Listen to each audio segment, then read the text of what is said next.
मान्य सदस्यहरू, अब शून्य समयको कार्यक्रम प्रारम्भ हुन्छ। शून्य समयमा बोल्न चाहनुहुने मान्य सदस्यहरूको लागि 1 मिनेटको समय निर्धारण गरिएको छ। सर्वप्रथम माननीय श्री डोल प्रसाद अर्याल।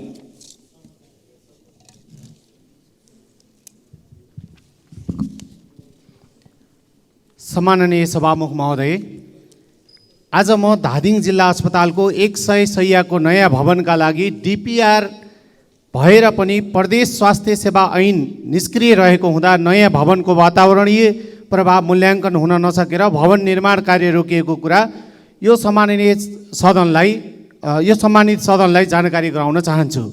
अस्पतालको आइसियु सञ्चालन गर्ने भवन नभएको कारणले डायलिसिस सेवा र आइसियु सेवा एउटै भवनबाट प्रवाह भइरहेको हुँदा सेवाग्राहीले असुविधा भोगिरहेको अवस्था छ।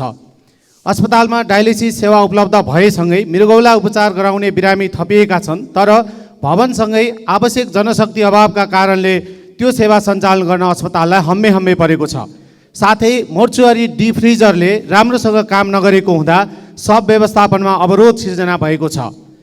उक्त अस्पतालको समस्या समाधान गरी जिल्लाका नागरिकले गुणस्तरीय स्वास्थ्य सेवा पाउने मौलिक हक सुनिश्चित गर्न म सम्माननीय सभामुख मार्फत सम्बन्धित निकायको गम्भीर ध्यानाकर्षण गराउँदछु। मान्य सदस्य श्री तारा लामा तामाङ। सम्मानीय सभामुखज्यू, कञ्चनपुर जिल्लाको सीमावर्ती बासिन्दाहरूको जमिनको सरकारले कर र सम्पत्ति कर लिने तर ब्याङ्कहरूले धितोको रूपमा राखी ब्याङ्किङ कारोबार नगर्ने भएकोले धितो राखी केही गर्न खोज्ने जनताहरू मारमा परेका छन्। यथासाध्य सरकारी ब्याङ्कहरूबाट भए पनि धितो सरकारी ब्याङ्किङ कारोबार गर्न पाउने व्यवस्था गरिदिन र निजी ब्याङ्कहरूलाई पनि सो व्यवस्थाको लागि निर्देशित गर्न र साथै कञ्चनपुर र कपिलवस्तु जिल्लाको उखु किसानहरूको आब 71-72 को पाउनुपर्ने अनुदान क्रमशः 3 करोड 84 लाख र 2 करोड 48 लाख तुरुन्त उपलब्ध गराउन सम्मान्य सभामुख मार्फत नेपाल सरकारको गम्भीर ध्यानाकर्षण गराउन चाहन्छु। धन्यवाद। मान्य सदस्य श्री तेजुलाल चौधरी। सम्मान्य सभामुख महोदय, तराई मधेस र थारू आन्दोलन व्यापक रूपमा भएको थियो। मधेसी आन्दोलन र थारू आन्दोलन, त्यस बापत नेपाल सरकारले छानबिन गर्नका लागि पूर्व न्यायाधीश मान्य न्यायाधीशको नेतृत्वमा लाल आयोग भन्ने पत्र सार्वजनिक गर्नलाई हामीले यो संसदमा बारम्बार आवाज उठाएको थियौँ। सरकारलाई म अनुरोध गर्न चाहन्छु, मिति 2076 असोज 30 गते सार्वजनिक गर्नका लागि लाल आयोग संयुक्त इजलासले 2 जना न्यायाधीशको संयुक्त इजलासले जारी गरेको थियो। तर 2078 साल चैत्र 20 गते मान्य न्यायाधीशको एकल इजलासले त्यो जारी रोकेको छ। सरकारले आफैले सार्वजनिक गर्ने निर्णय गर्छ, फेरि सरकारले आफै मुख्य सचिवको मार्फतबाट निवेदन दिएर। माननीय सदस्य श्री तोसीमा कार्की। सम्माननीय सभामुखज्यू, नीति तथा कार्यक्रमको बुँदा 65 देखि बुँदा 69 सम्म सांस्कृतिक सम्पदाको संरक्षणको विषय समेटेको छ। तर कला संस्कृति सम्पदाको लागि नै चिनिने ललितपुरको सांस्कृतिक धरोहर भन्ने राज्यको आँखा परेन छ। आँखा परोस् पनि कसरी 72 सालको भूकम्पपछि पुनर्निर्माणको कार्य सकियो भनेर पुनर्निर्माण प्राधिकरण समेत विघटन भइसक्यो। तर बुङमतीको रातो मचिन्द्रनाथ र खोकनाको रुद्रायणी मन्दिर भने 8 वर्षदेखि पुनर्निर्माण कुर्दै जीर्ण भइसके। सरकारकै हाम्रो सम्पदा राम्रो सम्पदा र पर्यटन गन्तव्य विस्तार तथा पहिचान कार्यक्रम अन्तर्गत यो मन्दिरहरूलाई तत्कालै पुनर्निर्माण सम्पन्न हुने गरी आगामी वर्षको आर्थिक वर्षमा बजेट विनियोजन गरियोस् र रातो मचिन्द्रनाथ जात्रा 12 वर्षीय जात्रा भोटो जात्रालाई तत्कालै विश्व सम्पदा सूचीमा संलग्न गराउने राष्ट्र गौरवको विषयलाई अगाडि बढाइयोस्। धन्यवाद। माननीय सदस्य श्री दामोदर पौडेल बैरागी। सम्मान्य सभामुख महोदय, कास्कीको माछापुछ्रे गाउँपालिका वडा नम्बर 6 भेडाबारीमा प्रस्तावित इन्फ्रा टेक्निकल सेन्टर अहिलेसम्म सुरु हुन सकेको छैन। सम्बन्धित निकायको म ध्यानाकर्षण गराउन चाहन्छु। त्यसै गरी गैर सरकारी संस्था महासङ्घ अन्तर्गतका संस्थाहरूले देश र विदेशका विभिन्न व्यक्ति र संस्था जस्ता दातरी राष्ट्र र संस्थाले दिएको सहयोग आफू माध्यम बनेर विपद, भोकमारी, गरिबी, भेदभाव निवारणका लागि उपयुक्त ठाउँमा सरकार र स्थानीय तहसँगको सहकार्य र कानुनत निःशुल्क सहयोग उपलब्ध गराएको हुन्छ। तर सरकारले यसरी निःशुल्क सहयोग गरेका सामग्रीको समेत भ्याट लगाउने गरेकोले सहयोग रोकिने अवस्था छ। यसलाई ध्यान दिनु पर्यो। त्यसै गरी प्रदेश र स्थानीय तहमा अन्तिम भुक्तानी समानीकरणको अनुदानको 50% कटौती गर्ने भन्ने पत्र गएको छ। यो निर्णयलाई तुरुन्त फिर्ता लियोस्। धन्यवाद। मान्य सदस्य श्री दीपक खड्का। सभामुखज्यू, 4 जिल्ला जोड्ने 1 घन्टामा सङ्खुवा सभा पुग्ने चतरा लेगुवा बाटो यस वर्ष सम्पन्न गरियोस्। 3 देश जोड्ने जोगमुनी किमथाङका बाटो यही वर्ष जोडियोस्, आवश्यक बजेट विनियोजन गरियोस्। 4 नगरपालिका जोड्ने रिङ रोड यही वर्ष बजेट विनियोजन गरी काम सुरु गरियोस्। 1 मात्र हिमाली जिल्लामा सुरु भएको योगमाया आयुर्वेदिक विश्वविद्यालयलाई आवश्यक बजेट विनियोजन गरियोस्। किमाथाङका नाका चाँडोभन्दा चाँडो खोलियोस्। सिलिचुङ गाउँपालिका र मकालु गाउँपालिका जोड्ने अरुण पुल चाँडो सम्पन्न गरियोस्। सिद्धपोखरी, गुफा पोखरी, चिचिला जस्ता धार्मिक पर्यटकीय क्षेत्रमा बजेट विनियोजन गरियोस्। म्याङ जातिलाई आदिवासी जनजातिको सूचीकृत गरियोस् भन्ने म सम्माननीय सभामुख मार्फत नेपाल सरकारलाई आग्रह गर्न चाहन्छु। धन्यवाद। नमस्कार। जय नेपाल। मान्य सदस्य श्री दामोदर भण्डारी। सम्माननीय सभामुख महोदय, केही समयदेखि सुदूरपश्चिमका 9वटै जिल्लामा पशु चौपाया, खास गरी गाई भैँसीहरूमा लम्पी स्किन डिजिज नामक सङ्क्रमण व्याप्त छ। धेरै पशु चौपायाहरूको मृत्यु भइसकेको छ भने सङ्क्रमण वृद्धि भइरहेको छ। स्थानीय स्तरबाट रोकथामको लागि रोकथाम सकिरहेको छैन। तत्सम्बन्धी विज्ञ टोली पठाइयोस्। मर्कामा परेका पशुपालक किसानहरूलाई क्षतिपूर्तिका लागि म सरकारसँग सम्माननीय सभामुख मार्फत विशेष माग गर्न चाहन्छु। धन्यवाद। मान्य सदस्य श्री दीपक गिरी। सम्माननीय सभामुख महोदय, नेपाल कृषि प्रधान मुलुक हो भनेर हामी सडकदेखि सडकसम्म भाषण फलाक्छौँ। देशको अर्थतन्त्रको मुख्य स्रोत कृषि हो भनेर विद्यालयका पाठ्यक्रमदेखि उच्च शिक्षा हुँदै मन्त्रालयको ऐन नियम निर्माण गर्छौँ। तर कृषि उत्पादनको लागि चाहिने मुख्य कम्पोजिसन हामीसँग मल नै छैन। किसानहरू यति बेला मल नपाएर हाहाकार छ। हाम्रो देशको लागि ठुलो विडम्बनाको कुरो हो यो। कृषि मन्त्रालयको तथ्याङ्क अनुसार हाम्रो देशलाई चाहिने युरिया र डिएपी गरे जम्मा 5.5 लाख टन मल हो। हाल करिब 2 लाख टन मात्रै देशभित्र आएको सम्बन्धित अधिकारीहरू बताउँछन्। मेरो गृह जिल्ला दाङ दक्षिण एसिया महादेशकै ठुलो उर्वर भूमि भएको उपत्यका हो। दाङलाई चाहिने 8,000 टन डिएपी र 10,000 टन युरिया हो। हाल अनुमानित 3,000 टन युरिया र 2,000 टन डिएपी मात्रै जिल्ला पुगेको छ। म यस सम्मानित सदन मार्फत तत्काल मुलुकभरिका सबै किसानहरूको पहुँचमा सहज रूपमा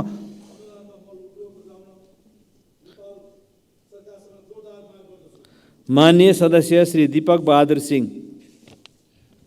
सभामुख महोदय, मकवानपुरको थाहा नगरपालिका र बकेया गाउँपालिकाको हात्तीसुँडेमा तत्कालीन इलाका प्रशासन कार्यालय खडा गरियोस्।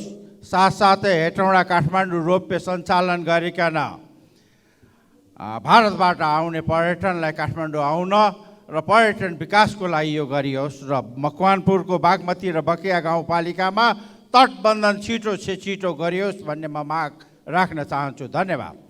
माननीय सदस्य श्री देवप्रसाद तिमल सेना। सम्मानीय सभामुख महोदय, अत्यन्त विडम्बनाको घटना छ। यो रौतहटको चन्द्रनिगापुर माछापुच्छ्रे ब्याङमा एउटा किसानले छोरीको बिहे गर्नलाई वृन्दावन नगरपालिका वार्ड नम्बर 3 रामेश्वर यादवले माछापुच्छ्रे ब्याङमा 12 लाख रुपियाँ जम्मा गरियो। जम्मा भएको रेकर्ड उहाँको मोबाइलमा आयो। त्यसपछि उहाँ भोलिपल्ट बिहिबार जम्मा भयो। अस्ति आइतबार झिक्न जाँदा उहाँको पैसा छैन, 9 लाख रुपियाँ छैन, त्यसबाट कसले ह्याक गरेर लग्यो। यस्तोसम्म हुन लागेपछि यो देशमा ब्याङ्कसम्म सुरक्षित छैन। ब्याङ्कमा राखेको किसानले राखेको छोरीको बिहे गरेर राखेको पैसासम्म सुरक्षित नभएपछि के सुरक्षित हुन्छ? त्यस्तो अपराधीलाई यथाशीघ्र कानुनी कठघेरामा ल्याएर कारबाही गरेर र तत्काल त्यो पैसा चाहिँ उहाँको चाहिँ छोरीको बिहेलाई तत्काल ब्याङ्कले उपलब्ध गराएर दोषीलाई कारबाही गरेर माग गर्न चाहन्छु। साथै रौतहट जिल्लामा करिब 46 किलोमिटर पर्छ पासपोर्टको लागि बागमतीदेखि। मान्य सदस्य श्री देवेन्द्र पौडेल।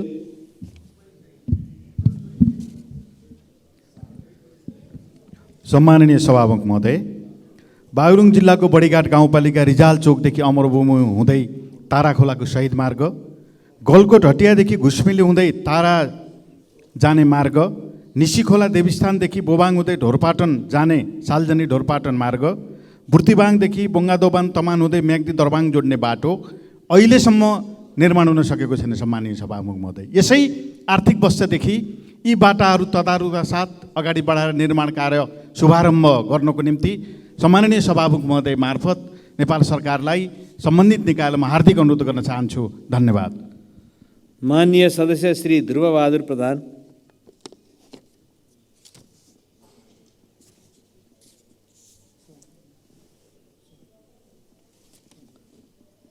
माननीय सदस्य श्री ध्रुवबहादुर प्रधान। माननीय सदस्य श्री ध्रुवबहादुर प्रधान। माननीय सदस्य श्री नवल किशोर शाह सुडी। माननीय सदस्य श्री नवल किशोर शाह सुडी। माननीय सदस्य श्री नागिना यादव।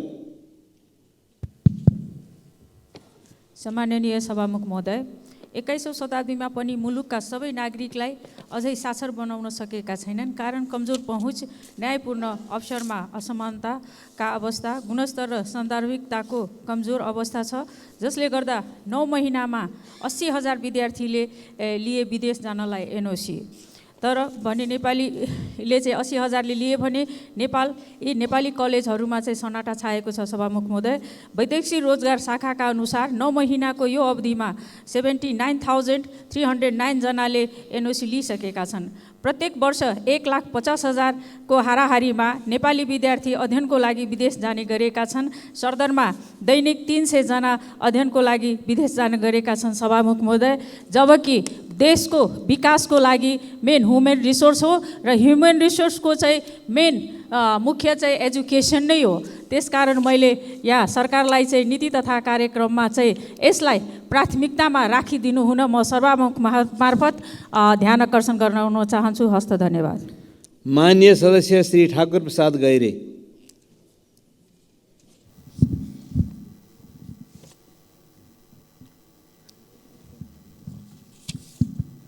सम्मान्य सभामुख महोदय, यो हाम्रो पाल्पामा यो बिजुली बत्तीको समस्याको कारणले खानेपानीको आपूर्तिमा धेरै समस्या सिर्जना भयो। सरकारी कार्यालयमा यो नागरिकता बनाउने, पासपोर्ट सिफारिस गर्नेदेखि लिएर सरकारी कामहरू चाहिँ अवरुद्ध हुने, अरू चाहिँ विकास निर्माणका कामहरू अवरुद्ध हुने, शिक्षा, स्वास्थ्य, पठन पाठन लगायतका कामहरूमा समेत अवरुद्ध हुने निकै समस्या झेल्नु परेको एउटा पीडाजन्य अवस्था रह्यो। त्यसकारणले म सभामुख मार्फत त्यो बिजुली बत्तीको व्यवस्थित गर्नको लागि अन्त देशभरि लोड सेडिङ भयो तर अन्त्य भयो भन्ने सन्देश छ, तर पाल्पामा चाहिँ बिजुलीको धेरै समस्या सिर्जना भयो। त्यसकारणले म सभामुख मार्फत सम्बन्धित क्षेत्रको ध्यानाकर्षण गर्न चाहन्छु र त्यो बिजुलीको नियमित सप्लाईको प्रबन्ध गर्नको लागि माग गर्न चाहन्छु। र सँगसँगै हामीले अहिले चाहिँ यो कालापानी क्षेत्रमा भारतीय सेनाले बङ्कर खडा गरेको, रुख फडानी गरेको विरोधमा त्यहाँ चाहिँ माननीय सदस्य श्री दिलेन्द्र प्रसाद बडु। सम्माननीय सभामुख महोदय, यही 2080 ज्येष्ठ 1 गतेका दिन नेपाली सेनाका सहसेनानी दिपेन्द्र सिंह खत्री लगायत 5 सदस्यीय आरोहण टोलीले विश्वको सर्वोच्च शिखर सगरमाथा आरोहण गर्न सफल भएका छन्। नेपाली सेनाको मात्र नभई सम्पूर्ण देशकै सम्मान र प्रतिष्ठा श्रीवृद्धि गर्न सफल उक्त टोलीलाई हार्दिक बधाई दिन चाहन्छु। दुर्भाग्यवश फर्केर आउँदा सहसेनानी दिपेन्द्र खत्री लगायत 3 जना सक्त घाइते भएर हाल सिवेक हस्पिटलमा उपचाररत छन् र तीमध्ये सहसेनानी दिपेन्द्र खत्रीको अवस्था अत्यन्त गम्भीर हुँदै गएको कुरा त्यहाँका उपचारमा सर्गरत डाक्टरहरूबाट जानकारी प्राप्त भएको छ। त्यसकारण सहसेनानी दिपेन्द्र खत्रीलाई मित्र राष्ट्र भारत अथवा अन्यत्र सुविधा सम्पन्न हस्पिटलमा गएर उपचारको प्रभावकारी व्यवस्थाका निमित्त म रक्षा मन्त्रालय र नेपाल सरकारको सित म हार्दिक आग्रह गर्न चाहन्छु। हस्, धन्यवाद। माननीय सदस्य श्री नारायणी शर्मा।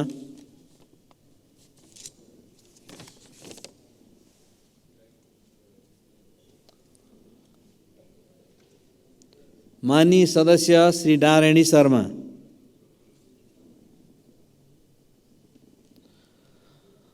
माननीय सदस्य श्री निर्मला कोइराला।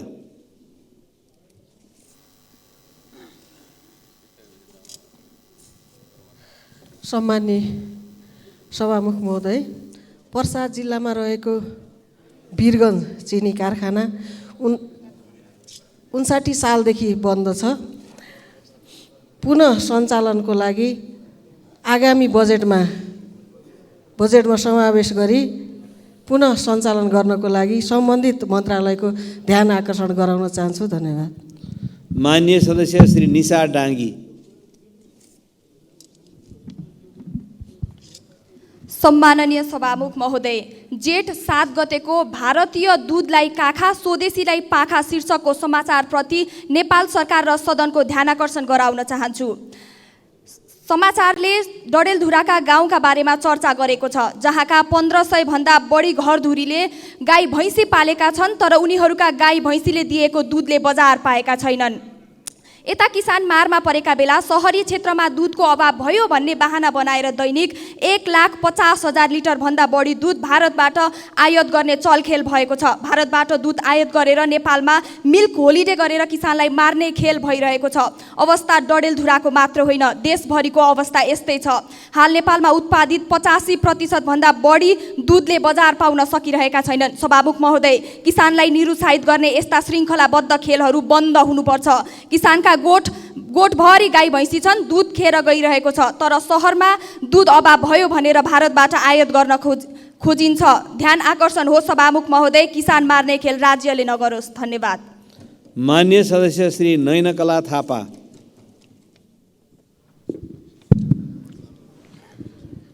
सभामुख अध्यक्ष महोदय, सर्वप्रथम हाम्रो मान्य प्रकाश ज्वालाजीलाई हार्दिक धन्यवाद दिन चाहन्छु। गौशालादेखि चाविलसम्मको ओभरब्रिज 3वटा बनाउनु भएकोमा र अरू अझै पनि अधुरो छ, त्यसलाई त्यसप्रति अझ ध्यान आकर्षण गराउन चाहन्छु। र नेपाल सरकारको अहिलेको नीति तथा कार्यक्रममा महिलाहरूको पाठेघरको र स्तन क्यान्सरको पहिचानको लागि निःशुल्क गर्ने भन्ने छ। त्यो निःशुल्क गर्ने भन्नेमा चाहिँ नेपाल सरकारको हस्पिटलमा अझसम्म एउटा प्याट स्क्यानसम्म मेसिन रहेनछ र त्यो प्याट स्क्यान मेसिन यति महँगो पर्दो रहेछ। त्यो औषधिहरू तुरुन्त दबाईहरू चाहिने त्यो भारतबाट ल्याएर लगाउनु पर्ने, त्यो अत्यन्त महत्त्व छ र त्यो प्याट स्क्यानको तर्फ म ध्यान आकर्षण गराउन चाहन्छु। धन्यवाद। माननीय सदस्य श्री पुष्पबहादुर शाह।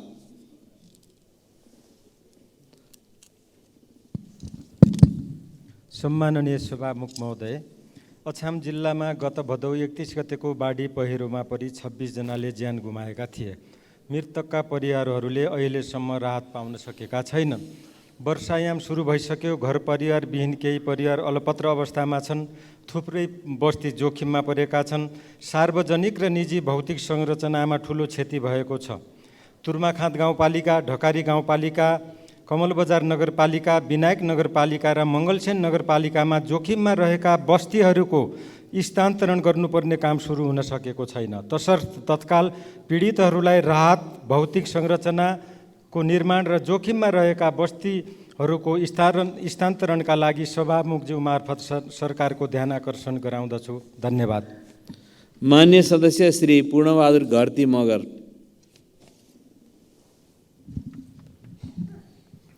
सम्मान्य सभामुख महोदय, लुम्बिनी प्रदेश र गण्डकी प्रदेश अन्तर्गत पर्ने ढोरपाटन शिकार आरक्षणका कारणले गर्दा रुकुम पूर्वका जनता प्रायःजसो सधैँ प्रताडित भइराखेका छन्।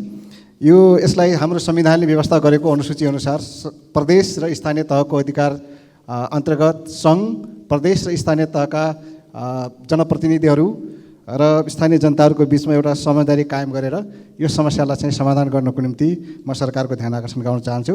अर्को, रुकुम पूर्वमा रहेको बालुवा देउखोला न्यायगाड सडक खण्ड डोलीडाँडा संस्थाद्वारा चाहिँ काम गरेको धेरै लामो समय भयो।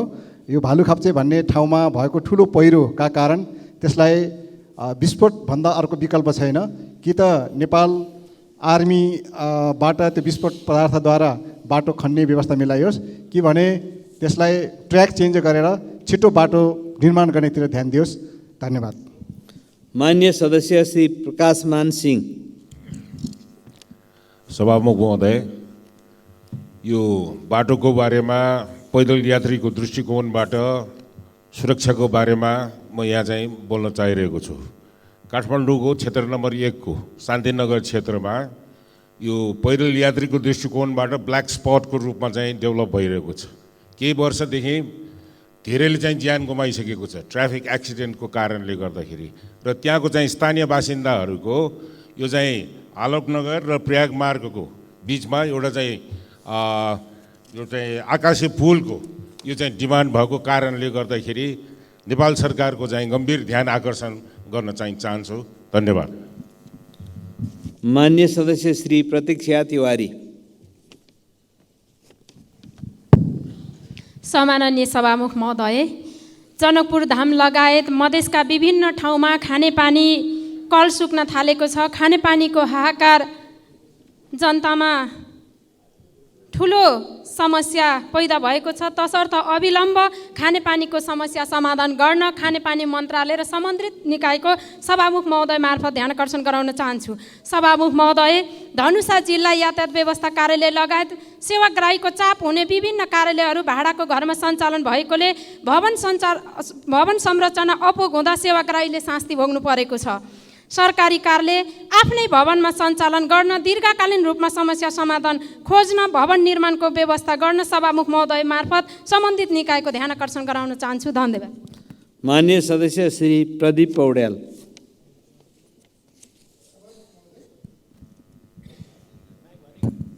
सभामुख महोदय, हरेक व्यक्ति प्रविधिसँग जोडिन चाहन्छ। राज्यले सबै क्षेत्रलाई प्रविधिकरण गर्ने राष्ट्रिय अभियान जस्तै सुरु गरेको छ। प्रविधिकरणका लागि इन्टरनेट अनिवार्य हुन्छ। अहिले उपलब्ध सेवामा गुणस्तरीयता, गति, क्षमता, निरन्तरता केही पनि छैन। सेवा अवरुद्ध हुँदा अवधि बराबरको सेवा प्रदान गर्ने वा अवरुद्ध अवधिको शुल्क नलाग्ने शर्त समेत पालना गरिएको छैन। इन्टरनेट सेवा उपलब्ध गराउन प्रतिस्पर्धा गरिरहेका इन्टरनेट सेवा प्रदायक कम्पनीहरूले आफ्नो सेवाको गुणस्तर वृद्धि गर्नुभन्दा रातारात मिलेर मूल्य बढाउन लागिरहेका छन् भन्ने सुन्नमा आएको छ। तसर्थ इन्टरनेट कम्पनीहरूले मिलिमतोमा बढाउने अनुचित मूल्यलाई तत्काल रोक्न र उनीहरूलाई स्वस्थ प्रतिस्पर्धाबाट गुणस्तरीय सेवा उपलब्ध गराउने वातावरण निर्माण गर्न म सभामुख मार्फत सरकारको ध्यान आकर्षण गर्न चाहन्छु। आम सेवाग्राहीलाई मारमा पर्ने गरी सेवाग्राहीको मल्टिपल छनौटको अधिकारलाई समेत व्यवस्था गरेर बजारलाई प्रतिस्पर्धाबाट विमुख गराउन पाइँदैन। धन्यवाद। माननीय सदस्य श्री प्रदीप यादव। सम्मानीय सभामुख महोदय, मध्य प्रदेशको 8वटा जिल्लाबाट 35 जना अभियन्ता वीरगञ्ज स्थित शीर्षिया नदीको प्रदूषित पानी बोकेर काठमाडौँको पैदल यात्रामा हिँडेका छन्। पर्सा र बाराका केही उद्योगहरूले प्रदूषित बनाएको शीर्षिया नदीको सफाइको लागि सङ्घ सरकारले कुनै कदम नउठाएपछि अभियन्ताहरूले सिंहदरबारमाथि दबाव बनाउन पैदल यात्रा सुरु गरेका छन्। शीर्षिया नदीलाई प्रदूषण मुक्त बनाउन वीरगञ्ज महानगरपालिकाले एकल प्रयास पर्याप्त छैन। यसमा सङ्घ सरकारको भूमिका खेल्नै पर्छ। महानगरले पटक पटक जरिवाना गर्दा पनि उद्योगहरूले अटडी गरिरहेका छन्। सङ्घ सरकारका उद्योग मन्त्री पर्सावासी हुनुहुन्छ। माननीय उद्योग मन्त्रीज्यूले शीर्षिया नदीको अवस्थाबारे थाहा छ। शीर्षिया नदीलाई प्रदूषित गर्ने उद्योगलाई कारवाही गर्ने उहाँको अधिकार क्षेत्रभित्र पर्छ। हालसम्म उहाँले यसको लागि के गर्नुभएको छ संसद मार्फत जानकारी गराउन अनुरोध गर्दछु। धन्यवाद। मान्य सदस्य श्री प्रभु शाह। सभामुख महोदय, रौतहटको लाल बकैया सिँचाइ योजना झन्डै 5 वर्षदेखि रेड बुकमा निर्माणको लागि पर्दै आएको छ। करोडौँ रकम हुन्छ, डिपिआर भएको वर्ष भइसक्यो। ठिका किन हुँदैन यसको जवाब चाहन्छु सभामुखज्यू। त्यस्तै मौलापो ढलको पनि झन्डै 3 वर्षदेखि पैसा छुट्याउने, रेड बुकमा पर्ने, डिपिआर पनि भइसकेको, ठेका किन हुँदैन यसको पनि जवाब चाहन्छु। खानेपानी मन्त्रालयले 1 वर्ष अगाडि झन्डै मधेसमा करोडौँको चापाकल गाड्ने भने ठेका गरेको सुन्यौँ, तर अहिले त्यो चापाकल कुन ठाउँमा कति गाडिएको छ यसको जवाब चाहन्छु सभामुखज्यू। अहिले रेड बुकमा पार्ने र अन्तिममा आएर भ्रष्ट कर्मचारीहरूले रकमान्तर गर्ने लुट्ने प्रवृत्तिलाई रोक्न ठोस निर्देशनको माग गर्दछु। धन्यवाद। माननीय सदस्य श्री प्रेमबहादुर महर्जन। सम्माननीय सभामुख महोदय, सहकालको देवता, वर्षायामको देवता रातो मच्छिन्द्रनाथलाई आज लगन खेलको यति तोलबाट जाउल खेल पुर्याइँदैछ। हजारौँ मानिसहरूको उपस्थितिमा म सम्पूर्ण मान्य सदस्यहरूलाई उक्त जात्रा अवलोकनको निम्ता पनि गर्न चाहन्छु। र आज पुर्याइसके पछाडि 4 दिन पछाडि भोटो जात्रा सम्पन्न हुन्छ र उक्त दिन सार्वजनिक बिदा पनि हुन्छ। नेपालका सम्पूर्ण राष्ट्र प्रमुख, सरकार प्रमुखदेखि उच्च निकायका पदाधिकारीहरू समेतको उपस्थितिमा भोटो जात्रा सम्पन्न हुन्छ। र त्यो रातो मच्छिन्द्रनाथको 2टा मन्दिर छन्, एउटा भुङ्गमती र अर्को तहबाल ललितपुर, क्षेत्र नम्बर 2 र 3 मा पर्छन्। यो ऐतिहासिक महत्त्वको जात्रा भएको हुनाले यसलाई विश्व सम्पदा सूचीमा राख्नका निमित्त मैले आग्रह गर्दै आइरहेको छु, त्यसका निमित्त जोरदार माग गर्न चाहन्छु। र यो वर्षायामको देवता भएको हुनाले सडक अब हिलामे हुँदैछ र ग्वारको ओभरपास, कोटेश्वर मुनिको पुल र इमाडोल वडा नम्बर 2, 3, 5 मा पर्ने पैनाचोल महादेवदेखिको गोडाउडी खोलासम्मको बाटोलाई तत्काल सुधारको निमित्त म हार्दिक। माननीय सदस्य श्री प्रेम सुवाल। सभामुख महोदय मार्फत सरकारको ध्यान आकर्षण गराउन चाहन्छु। प्रधानमन्त्रीय प्रणालीमा मन्त्रीहरूको काम कारबाहीको जिम्मेवारी प्रधानमन्त्रीले लिनुपर्ने हुन्छ। नेपालीलाई नक्कली भुटानी शरणार्थी प्रकरणका आरोपीहरू पूर्व उपप्रधानमन्त्री 2 जना प्रहरी अनुसन्धानमा छन्।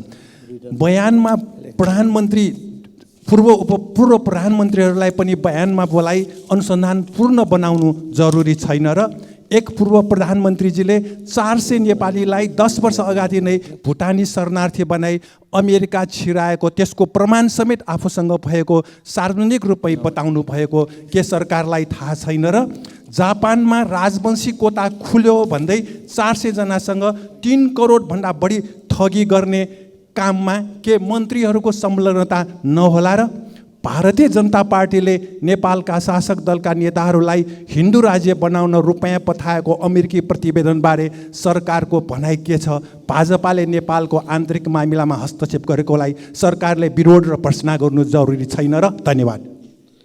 माननीय सदस्य श्री बद्री प्रसाद पाण्डे। सम्माननीय सभामुखज्यू, हामीले नीति तथा कार्यक्रममा छलफल गरिरहँदा दाङ जिल्लाको घोराई उपमहानगरपालिकाका किसान बाबुराम चौधरीको समाचार प्रमुखताका साथ सञ्चार माध्यममा आएको छ। 1 बिगामा लगाएको बन्दागोभी 5 रुपियाँको प्रति केजी बेच्नुपर्ने भएपछि लागत नउठ्ने भएपछि त्यो बारीमै सुकेको छ। यो एउटा प्रतिनिधि घटना मात्रै हो। वर्षैभरि दुध नबिकेर दुध पोख्नुपर्ने, गोलभेडा नबिकेर गोलभेडा फ्याल्नुपर्ने किसानले नियति बेहोरिरहेका छन्। यस अवस्थामा सरकारले त्यस्ता किसानहरूको मर्का सुन्नका लागि तत्काल एउटा किसान एप्स खडा गरोस्। मर्का परेको किसानले सरकारलाई माग गर्न सकोस्। सरकारले उक्त किसानको खेर जान लागेको नबिकेको वस्तु खरिद गरिदियोस्। शीत भण्डारमा सुरक्षित राखेर बेमौसममा त्यसलाई बेचेर नाफा कमाउने अथवा उत्पादनलाई खेर नजाने बाटो लिनुपर्छ। नीति। माननीय सदस्य श्री बलराम अधिकारी। सभामुख महोदय, उगु किसानले उचित मूल्य नपाएपछि विभिन्न समयमा आन्दोलन गर्दै आएका थिए। त्यसपछि 2071 सालमा सरकारले प्रति क्विन्टल 461 मूल्य कायम गरी प्रति क्विन्टल 25 का दरले सरकारले बेहोर्ने र अन्य मिल मिलवालाले दिने गरी सम्झौता भएको थियो। केही पूर्वका केही किसानहरूले उक्त सम्झौता अनुसार रकम प्राप्त गरे, तर कपिलवस्तुका किसानले प्राप्त गर्न सकेनन्। त्यसपछि कपिलवस्तुका किसानले आन्दोलन गर्दै सरकारलाई निवेदन गरे। सरकारले पुनः 73.58 रकम दिने भन्ने निर्णय गर्यो। रकम माग्दा मिलवालाले लयो भन्ने, मिलवालालाई भन्दा सरकारसँग माग भन्ने, यसरी अहिलेसम्म टारेर सरकारसँग माग्न आउँदा कहिले कृषि मन्त्रालय जाओ भन्ने, कहिले उद्योग मन्त्रालय जाओ भन्ने। त्यसले गर्दा किसानहरू बाध्य भएर अहिले माइतीघर मण्डेलामा जेठ 2 गतेबाट आन्दोलन गरिरहेका छन्। उक्त किसानहरूको 2.5 करोड जतिको रकम प्राप्त गर्न पाउने रकम सम्बन्धित निकायले। मान्य सदस्य श्री वसन्त कुमार नेम्बाङ। सम्माननीय सभामुखज्यू, पाँचथर जिल्लालाई तेह्रथुम जिल्लाको सदरमुकाम म्याङ्लुङ बजारमा जोड्नको निम्ति तमर नदीको लुम्बुघाटमा अत्यन्तै महत्त्वपूर्ण मोटर बाटो पुल बनिरहेको छ। 69 साल असार 26 गते सम्झौता भयो। 72 साल असार 26 गते सम्पन्न गर्ने भनेर स्वच्छन्द निर्माण सेवाले उक्त ठेक्का हात पार्यो। सभामुख महोदय, त्यति मात्रै होइन, इस्टिमेटेड अङ्क रकम 13 करोड 67 लाख छ। 13 करोड 56 लाखमै त्यो काम गर्ने अवसरहरू उसले प्राप्त गर्यो। विडम्बना, अहिले 11 वर्ष भइसक्यो। त्यो पुल पटक पटक सबै जनताहरूले चासो राख्दा, सरोकारवालाहरूले चासो राख्दा, पटक पटक संसदमा कुरा उठाउँदा, सम्बन्धित निकायको ध्यान आकर्षण गराउँदा अहिलेसम्म 45% मात्रै भौतिक प्रगति भएको छ। सभामुख महोदय, त्यसो भएको हुनाले त्यो तत्काल सम्बन्धित निकायको ध्यान आकर्षण गराउन चाहन्छु। निजलाई कारबाही गरेर हुन्छ कि निजलाई चाहिँ ठेक्का तोडेर हुन्छ कि बाँकी कामहरू। मान्य सदस्य श्री वासुदेव घिमिरे। सम्मान्य सभामुख महोदय, नेपालमा सामुदायिक क्षेत्रबाट तिनै तहका सरकारको करोडौँ लगानीमा 100औं पार्कहरू निर्माण भएका छन्।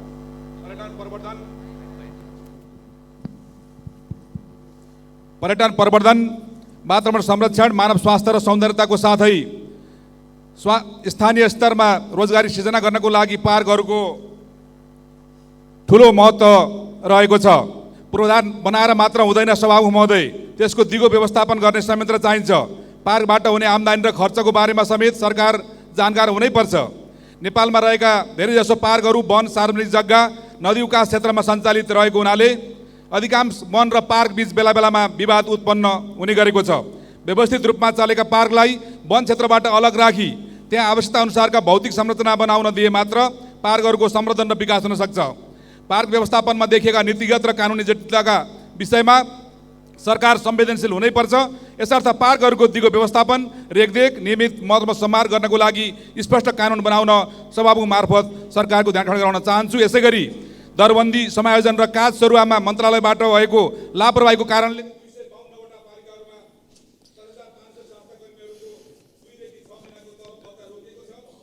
माननीय सदस्य श्री विनिता कठायत।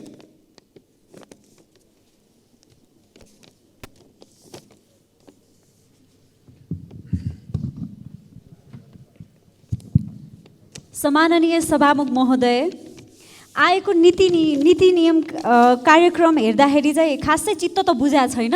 अझ बेसी चित्त नबुझ्ने कुरा चाहिँ काठमाडौँ उपत्यकाभन्दा बाहिर सबैभन्दा बढी सम्पदा स्थल र सम्पदा सङ्ख्या रहेको कर्णाली र त्यहाँको मृत अमृत सम्पदालाई पनि विश्व सम्पदा सूचीमा राख्ने पहल किन नगरिएको?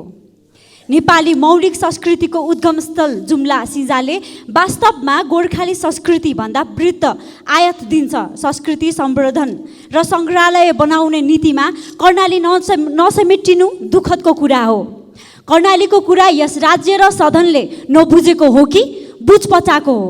बुझपचाएको हो भने यस सदनले र सरकारले योचोटि कर्णालीका कुरा बुझ्नु पर्यो, सुनिदिनु पर्यो र हेरिदिनु पर्यो। धन्यवाद। मान्य सदस्यहरू, शून्य समयमा बोल्ने क्रम यही समाप्त हुन्छ।